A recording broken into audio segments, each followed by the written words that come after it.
కూటమి 164 సీట్లతో ప్రభుత్వాన్ని ఏర్పాటు చేసి ప్రజలకు మంచి చేయాలనే ఒక ఆలోచనతో ఇవాళ ముందుకెళ్తూ ఉంటే, గతంలో పరిపాలించినటువంటి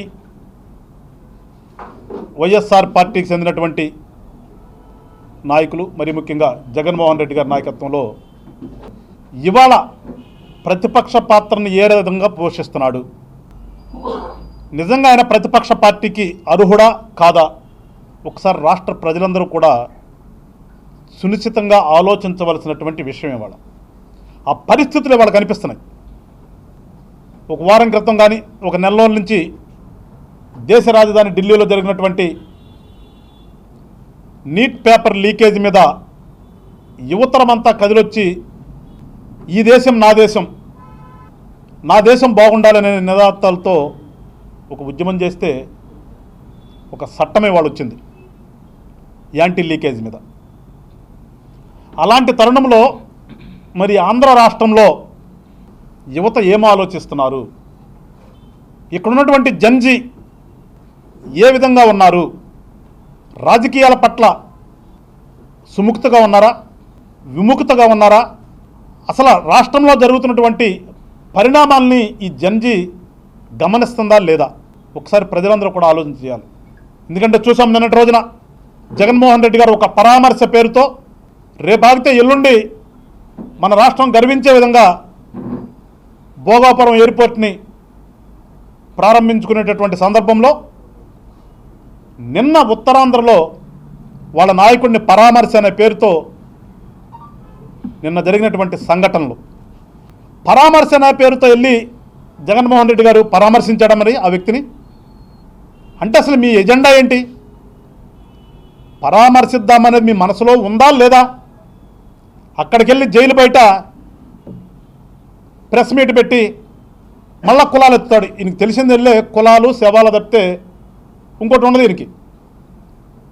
బీసీలని ఏ రకంగా చేస్తున్నారు, బీసీ నాయకుడు అంటే ఒకసారి వ్యత్యాసం చూడండి. పవన్ కళ్యాణ్ గారేమో నేరం చేసినాడికి కులం ఏంట్రా అని అంటే, జగన్మోహన్ రెడ్డి గారు ఆ నేరస్తుల్ని కులాల వారీగా జనంలోకి చెప్పించే విధానం కాదు.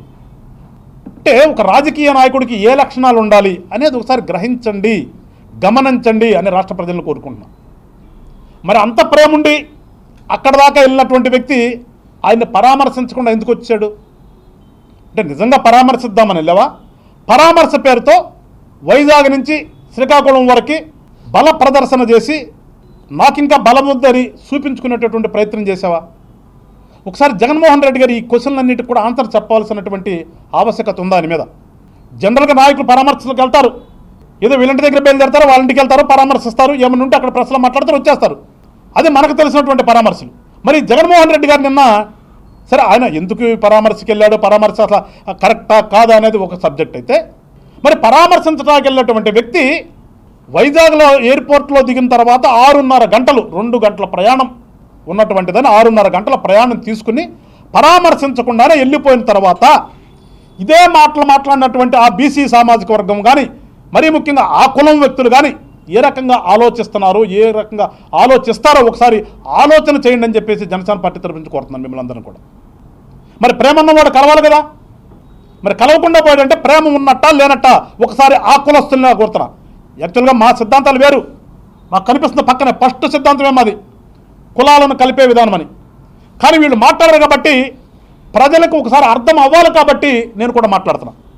మరి కులము అని చెప్పేసినటువంటి వ్యక్తి కలవకుండా పోతే అక్కడ ఉన్నటువంటి ఆ లోపల ఉన్నటువంటి వ్యక్తి కుటుంబం మరి ఏ రకంగా రెస్పాండ్ అవుతుంది, ఆ కులంకి సంబంధించినటువంటి పెద్దలందరూ ఏ రకంగా రెస్పాండ్ అవుతారో ఒకసారి ఆలోచన చేయండి. ప్లకార్డులు థ్యాంక్ యూ అంటే దేనికి థ్యాంక్ యూ అని అర్థం కాల. మరి నీ నాయకుళ్ళు మంచోళ్ళు చెడోళ్ళు, నీ పార్టీకి సంబంధించిన వాళ్ళకి నువ్వు పరామర్శించుకోవాలంటలేదు. కానీ ఒక 5 సంవత్సరాల పాటు ఈ రాష్ట్రానికి ముఖ్యమంత్రిని చేశాను, ఒక పార్టీకి అధ్యక్షుడిని, నేను చేస్తున్నటువంటి చర్య ఎలా ఉంటుంది అని కూడా ఆలోచించుకోలేనటువంటి ఒక వ్యక్తి ఈ రాష్ట్ర రాజకీయాల్లో ఉంటే అతనికి మనం సపోర్ట్ చేస్తున్నామా? ఒకసారి ప్రజలారా ఆలోచించండి. దేనికి పరామర్శించాలి, దేనికి పరామర్శించకూడదు అనే మినిమం కూడా ఆలోచన లేనటువంటి వ్యక్తి రాజకీయాల పేరుతో వచ్చేసి ఇక్కడ రాజకీయం చేస్తూ ఉంటే, మీరు కొన్ని కులాలు మతాలని రెచ్చగొడితే వాటి భావోద్వేగానికి లోనై వాళ్ళకు ఓటులేసి వాళ్ళని తీసుకొచ్చి రోడ్డు మీద పెడితే ఏమి జరుగుతుంది ఒకసారి ప్రజలారా ఆలోచించండి. మరీ ముఖ్యంగా యువత ఆలోచించండి. జన్జీ యుగం అని చెప్తున్నాం ఇవాళ. జన్జీ అని చెప్పేసి ప్రపంచవ్యాప్తంగా అంటున్నటువంటి జన్జీ ఒకసారి ఆలోచించేయండి. అంటే రాజకీయ ముసుగులో ఏమైనా చేస్తా, ఏం చేసినా కానీ చెల్లుబాటు అవుతుందా? దానికి కులాలు మతాలు అడ్డం పెట్టుకుని సరిపోద్దా? అంటే మీ భవిష్యత్తు ఏంటి అసలు? ఒక రాజకీయ నాయకుడు అంటే ఈ రాష్ట్రంలో ఉన్నటువంటి ప్రజలకు మంచి చేయాలి, యువతకు భవిష్యత్తు చూపించాలి. కానీ ఇక్కడ జగన్మోహన్ రెడ్డి గారు అనే వ్యక్తి ఏమి చేస్తున్నాడు? ఒకసారి వస్తే ఫ్లెక్సీలు పెడతారు, నరుగుతానంటారు. ఒకసారి వస్తే రెడీగా ఉండండి, మేము వచ్చిన తర్వాత మిమ్మల్ని సప్త సముద్రాలు అవతలున్నా కానీ తీసుకొచ్చి కొడతామంటారు, బట్టలు ఒప్పితేస్తానంటాడు. ఇలాంటి వ్యక్తి రాజకీయ నాయకుడా? ఒకసారి ఆలోచించండి. నిన్న చెప్తున్నారు ఆయన కోసం రోడ్లు కిక్కిరిసిపోయినాయి అంటే అందువల్ల లేట్ అయిందంట. ఆ రోడ్ల మీదకి వచ్చేటటువంటి ప్రజలందరినీ కూడా అడుగుతున్నాను నేను, ఏమి చూసి ఆయనలో, జగన్మోహన్ రెడ్డి గారిలో ఏమి చూసి, ఏమి నెచ్చి, ఏమి మెచ్చి మీరు ఆయనకి షేక్ హ్యాండ్లు ఇస్తాకొస్తున్నారు? ఈ రాష్ట్రానికి ఏమి చేశాడని, పైగా వస్తే నేను నరుకుతాను, పొడుస్తాను, కాంట్రాక్టులు వచ్చేదన్న బిల్డింగ్లు కడితే ఆ బిల్డింగ్లు పగలగొడతానని చెప్తున్నటువంటి వ్యక్తి అది రాజకీయ పార్టీ, దానికి ఈయన అధ్యక్షుడా? ఒకసారి ప్రజలు ఆలోచించేయండి. ఆలోచన చేయవలసినటువంటి సమయం ఇది. 14లో విడగొట్టుకుని ఇటు వస్తే ఎక్కడ కూర్చోవాలో ఏమి చేయాలో తెలియనటువంటి ఆంధ్ర రాష్ట్రంలో ఇవాళ 2 పర్యాయాలు ప్రభుత్వాలు అయిపోయి 3వ ప్రభుత్వం జరుగుతూ ఉంటే ఈ రోజుకు కూడా మనం ఇంకా కూడా ఇక్కడ ఇన్ఫ్రాస్ట్రక్చర్ని క్రియేట్ చేసుకోవాల్సిన పరిస్థితిలో మనం ఉంటే ఇవాళ ఆంధ్ర రాష్ట్రంలో ఏం జరుగుతుంది? నిజంగా ఏ రాష్ట్రంలో పిల్లలు ఆ రాష్ట్రంలో ఉద్యోగాలు చేసుకుంటున్నారు, కానీ మన రాష్ట్రంలో పిల్లలు ఇవాళకి కూడా వేరే రాష్ట్రాలకు వెళ్ళి తల్లిదండ్రులకి దూరంగా ఉండాల్సిన పరిస్థితి వస్తుంది. ఎందుకు వస్తుంది? కారణం ఎవరు దానికి? ఒకసారి ప్రజలారా ఆలోచించండి. ఆలోచన చేసి మీరు నిర్ణయాలు తీసుకోండి. మా కులపాడనో, మా మతపాడనో, లేదంటే మేము అనుకున్న విధంగా నరుగుతానంటున్నాడు కాబట్టి అతను మెచ్చుతామనో, లేదంటే గంజా సప్లై చేస్తాడు కాబట్టి అతను వెంట వెళ్తామనో ఆలోచిస్తారా? మన రాష్ట్రము, మన పిల్లల భవిష్యత్తు బాగుండాలని ఆలోచిస్తారో ఒకసారి ప్రజలు ఆలోచించండి అని చెప్పి కోరుతున్నాను. వెళ్ళిన పరామర్శ ఎవరి కోసం పోయాడు? వీళ్ళ నేను అడుగుతున్నాను. ఎక్స్ మంత్రి అయినా ఈ రాష్ట్రానికి చదువుకున్నటువంటి డాక్టరు, కానీ లాని ఏ రకంగా దుర్వినియోగం చేశాడు అనేది ఇక్కడ చూడాలి మనం. జగన్మోహన్ రెడ్డి గారు చెప్పినట్లనే యాక్సిడెంట్ అంటే యాక్సిడెంటే, తెలియదు మనకి ఎవరికి కూడా. కానీ జరిగినటువంటి తప్పిదాన్ని వేరే పిల్లవాడి మీదకి నెట్టి మాకేమి తెలియదని చెప్పేసేసి వెళ్ళిపోయినటువంటి వ్యక్తి, ఆయన్ని గతంలో ఓట్లేసి గెలిపించినందుకు ఆ నియోజకవర్గంలో ప్రజలు చంపను కొట్టుకోవాలి సంఘటన. అది యాక్సిడెంట్ జరుగుతుంది, ఎవరికైనా జరుగుతుంది. ఎస్, రైట్ రైల్గా వెళ్ళి తప్పు జరిగింది అని ఆ కుటుంబాన్ని పరామర్శించు. నువ్వు గతంలో మంత్రిగా చేసావు కాబట్టి ఆ కుటుంబానికి నువ్వు చేయాల్సినటువంటి సహాయం ఏదంటే చెయ్యి. ఆ కుటుంబాన్ని ఆదుకుంటానని చెప్పేసి అక్కడ ప్రజాప్రతినిధిగా చెప్పు. నీ కొడుకుని పోలీసు వాళ్ళకి అప్పచెప్పు. చట్టం ముందు అందరూ సమానులే. రేపు కోర్టుకు వెళ్ళిన తర్వాత కోర్టులో ఎట్లా తీర్పు వస్తే అట్లా దానికి తల ఉంచుతానని చెప్పాలి. కానీ ఓ పక్కన అంత పెద్ద తప్పు చేస్తే అతను సమర్థించడానికి ఒక నాయకుడు పోతే ఈ రాష్ట్రంలో ఏం జరుగుతుంది? అందుకని ప్రజలను ఆలోచించమన్నా. నీ పార్టీ లీడర్గా నువ్వు పరామర్శించుకో, తప్పలేదు. కానీ ఏమి సంఘటన చేస్తే నువ్వు పరామర్శకు వెళ్తున్నావు? మరి అట్లా అక్కడ చనిపోయిన కుటుంబాన్ని కూడా వెళ్ళిపోయావు, అక్కడికి వెళ్ళావు కదా. చనిపోయిన కుటుంబం సంబంధించినటువంటి కులం గురించి కూడా మాట్లాడావు కదా. ఎప్పుడూ కూడా జగన్మోహన్ రెడ్డి గారికి మనిషిని మనిషిగా చూడటం కానీ, మనిషిగా జరిగిన అన్యాయాన్ని మనిషిగా మాట్లాడటం కానీ తెలియదు దానికి. ఆ మనిషి ఏ కులం వాడు, ఆ మనిషి ఏ మతం వాడు తీసుకుని కులాలు మతాల ఆధారంగా మాట్లాడుతుంది తప్పితే ఒక మనిషికి అన్యాయం జరిగితే ఈ రాష్ట్రంలో ఒక మనిషి అనే భావన ఏనాడు లేనటువంటి, నిస్సిగ్గుగా సిగ్గుపడనటువంటి వ్యక్తి ఎవరైనా ఉన్నారంటే రాజకీయ నాయకుడని చెప్పుకునేటువంటి ఒక జగన్మోహన్ రెడ్డి గారిని తప్పితే ఇంతవరకు నాకు తెలిసినంతవరకు ఏ రాజకీయ నాయకుడిని కూడా చూడాలి. మళ్ళీ అలాంటి పార్టీ ఈ రాష్ట్రంలో అవసరమా? ఒకసారి ప్రజలారా ఆలోచించండి. ఒక పక్కన జంజీ అనుకుంటుంటే మనం అదే వైఎస్ఆర్ పార్టీలో ఉన్నటువంటి నాయకులకు సంబంధించినటువంటి పుత్రరత్నాలు చేసినటువంటి ఘనకార్యాలు ఒకసారి చూడండి మీరు. ఆయన వెళ్ళినటువంటి ఉత్తరాంధ్ర దగ్గర నుంచి మొదలు పెడితే శ్రీకాకుళం చూస్తే గతంలో సభాపతిగా చేసినటువంటి తమ్మినేని వీరభద్రం గారి, సీతారాం గారి కుమారుడు దొంగ పట్టాలు, దొంగ డెత్ సర్టిఫికెట్లు క్రియేట్ చేసి స్థలాలు కబ్జా చేయడం. ఇక యువతలకు వస్తే సీదిరి అప్పలరాజు గారి కుమారుడు యాక్సిడెంట్ చేస్తే ఆ యాక్సిడెంట్ ప్లేస్లో ఇంకొకరిని పెట్టడం. కొంచెం యువతలకు వస్తే వైజాగ్లో చూసాం ఆ నాయకుల యొక్క లక్షణాలు. అంతకుముందు చూసాం ధర్మాన ప్రసాద్ గారి కొడుకు యొక్క నిర్వాకాలు, కొండలు రాపించుకున్నాడు. ఇటు వస్తే మచిలీపట్నం వస్తే రోజు ప్రెస్లో ఉండేటటువంటి పేరుని నాన్నగారి అబ్బాయి సేమ్ దొంగ డాక్యుమెంట్ సృష్టించడం, ల్యాండ్ కబ్జాలు చేయటం. యువతలకు వస్తే నిన్నే చూసాం పాపం ముస్తఫా గారు అంటే మంచి వ్యక్తిగానే అందరూ అనుకుంటారు ఏ పార్టీలో ఉన్నా కానీ. మరి నిన్న చూస్తే కిడ్నాప్లు తీసుకొచ్చి లోపల పెట్టి లారీలు లాక్కోవాలట. ఇంకొంచెం అవతలకి వెళ్తే మనం తిరుపతి వైపు పోతే ఇక్కడ బొమ్మల కరుణాకర్ రెడ్డి కొడుకు ఆయన ఉన్నాడు, శివరెడ్డి భాస్కర్ రెడ్డి కొడుకు. అక్కడ ఏ రకంగా దుర్మార్గాలు చేస్తున్నారో, ల్యాండ్లు ఏ రకంగా ఆక్యుపై చేస్తున్నారో అవన్నీ చూస్తున్నాం. ఇంకొంచెం అవతలకి వెళ్తే కడప వెళ్తే ఇక్కడ జగన్మోహన్ రెడ్డి గారి నియోజకవర్గం చెప్పనాలు కానీ విషయాలు అవినాష్ రెడ్డి దగ్గర నుంచి మొదలు పెడితే అక్కడటువంటి ఎవరు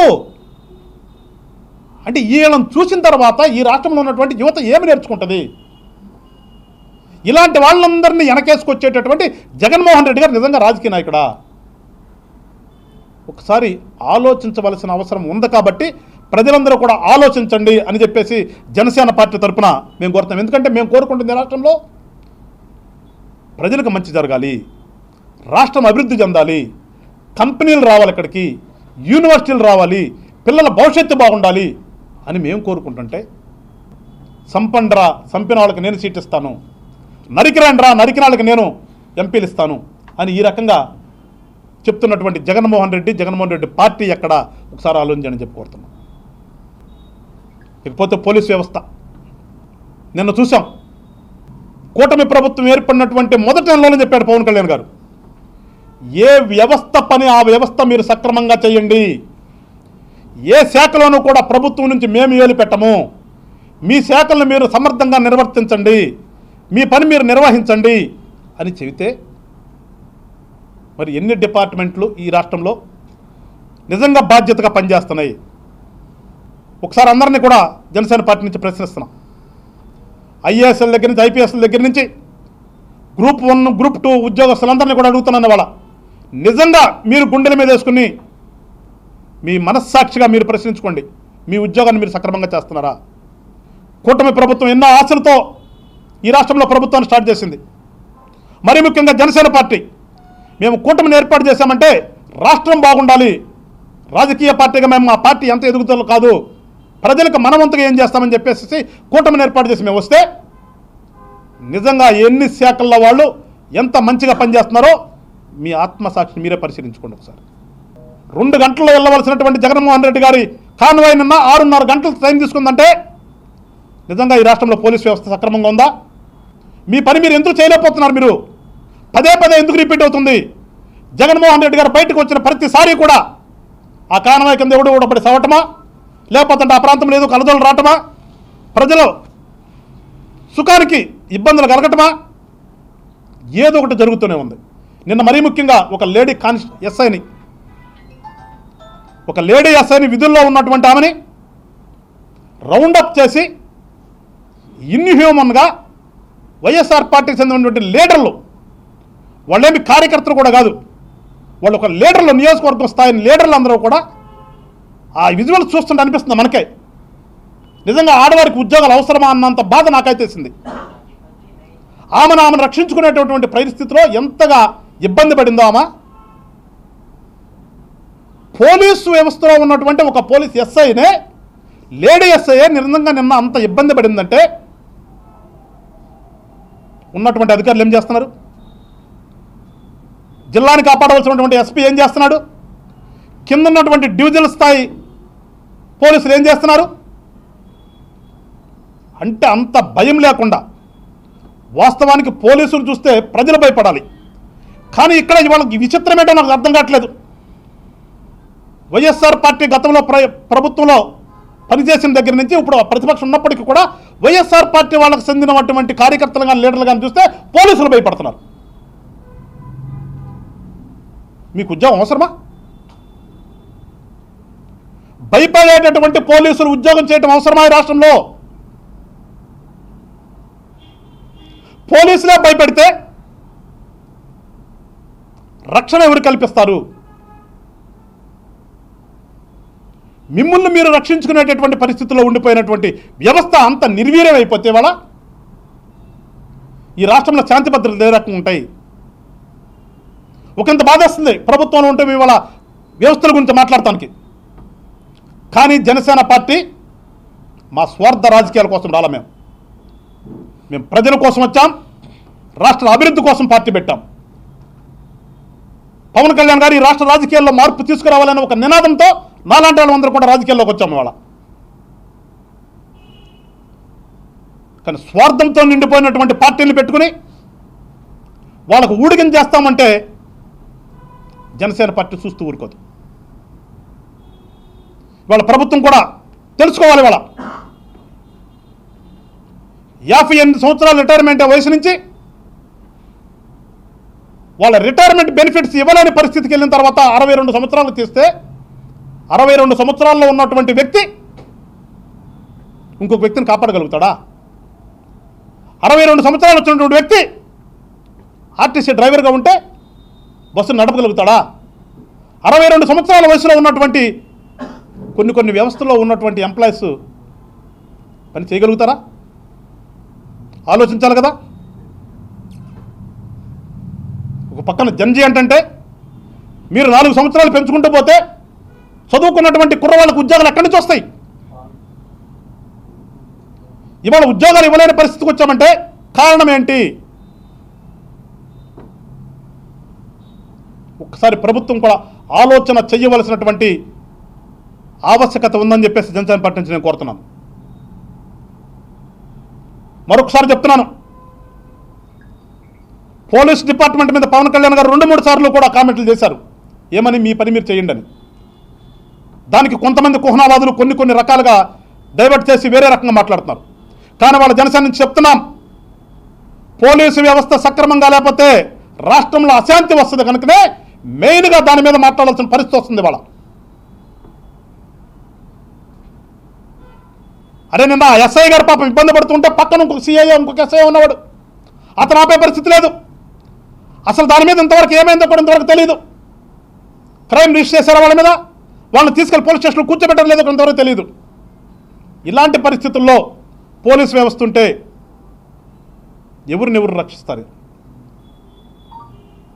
వైఎస్ఆర్ పార్టీ వాళ్ళు బయటకు వచ్చి ఆ రోజున ఫ్లెక్సీలు పెట్టి మేము వస్తాం నరుకుతామన్న రోజున మీరు కనుక సక్రమైనటువంటి యాక్షన్ తీసుకుంటే ఇవాళ వాళ్ళంతా రెచ్చిపోరు కదా.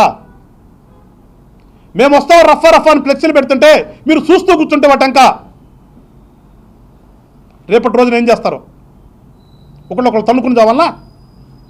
ఎవరు బాధ్యత వస్తారు? దానికి బాధ్యత వహించాల్సినటువంటి మీరే బాధ్యతారాహిత్యంగా మిమ్మల్ని మీరు కాపాడుకునే పరిస్థితిలో ఉంటే, మళ్ళా చెప్తున్నాను, మిమ్మల్ని చూసి ప్రజలు భయపడాలి చెప్తే ఆ ప్రజలను చూసి మీరు భయపడుతున్నారంటే ఎవరు చిగ్గుతో తలవించుకోవాలో ఒకసారి పోలీసు పెద్దలందరూ కూడా దీని మీద ఒక చర్చ చేయాలని చెప్పేసి జనసేన పార్టీ నుంచి కోరుతున్నాం. మరొకసారి చెప్తున్నా రాష్ట్ర ప్రజలందరికీ, జనసేన పార్టీ మీ మీద అధికారం అనిపించేద్దాం, అధికారంలో కూర్చుంటే ఏదో సంపాదించేసుకుందామని వచ్చినటువంటి పార్టీ కాదు ఇది. అధికారంలో ఉన్న ప్రజల కోసమే ఉంటాం, అధికారంలో లేకుండా ప్రతిపక్షంలో ఉన్నా కానీ ప్రజల కోసమే ఉంటాం. వ్యవస్థల్ని కూడా నిలదీస్తాం. ఏ వ్యవస్థ ఇక్కడ ఎవరికి చుట్టం కాదు. వ్యవస్థలన్నీ కూడా ఉంది ప్రజల కోసం. ప్రజల కోసం పనిచేయండి అని చెప్పేసి వ్యవస్థల్ని నిలదీయటంలో జనసేన పార్టీ ఎప్పుడూ కూడా వెనకడుగేయదు. భవిష్యత్తులో ఈ రాష్ట్రంలో ఏ పార్టీ ఉండాలో, ఏ పార్టీ ఉండకూడదో, ఎవరుగా నాయకులు ఉండాలో, ఎలాంటి నాయకుల్ని మీరు ఎంచుకుంటారో ఒకసారి ఆలోచన చేయండి అని చెప్పేసి రాష్ట్రంలో ఉన్న ప్రజలందరినీ కోరుకుంటూ, మరీ ముఖ్యంగా యువతరాన్ని ఒక్కసారి మీరు కులాల వారీగానో మతాల వారీగానో వాళ్ళ వెనకాల వీళ్ళ వెనకాల పరిగెత్తి రాష్ట్రాన్ని నాశనం చేస్తారో, లేదు మీ భవిష్యత్తుతో ముడిపడినటువంటి రాష్ట్రం కనుక ఒకసారి మంచి ఆలోచన చేసి మంచి నాయకుల్ని ఎన్నుకొని మంచిగా మీరు కూడా ప్రయాణం చేసి ఈ రాష్ట్రాన్ని అభివృద్ధి చేస్తారో ఒకసారి రాష్ట్రంలో ఉన్నటువంటి యువతంతా కూడా ఆలోచించాలని చెప్పేసి కోరుకుంటూ, మరొకసారి మా మంచి ప్రభుత్వంలోని నాయకులందరినీ కూడా కోరుతున్నాను. జనసేన పార్టీ తరపు నుంచి వ్యవస్థల్ని బాగు చేయండి, తద్వారా ప్రజల మన్ననలు పొంది మరొక్కసారి మనకు అవకాశం ఇచ్చే విధంగా పరిపాలన ఉండాలని చెప్పేసి జనసేన పార్టీ తరఫు నుంచి కోరుకుంటూ సెలవు తీసుకుంటాను. జై హింద్, జై జనసేన. ఈ వీడియో నచ్చితే లైక్ చేయండి. అలాగే మా ఛానల్ ని ఫస్ట్ టైం కనుక చూస్తున్నట్టయితే ఇప్పుడే సబ్స్క్రైబ్ చేసుకుని పక్కనే ఉన్న గంట సింబల్ ని యాక్టివేట్ చేసుకోండి. అప్పుడే మేము పెట్టే ప్రతి వీడియో మీకు నోటిఫికేషన్ గా వస్తుంది. అలాగే ఈ వీడియో పూర్తిగా చూసినందుకు ధన్యవాదాలు.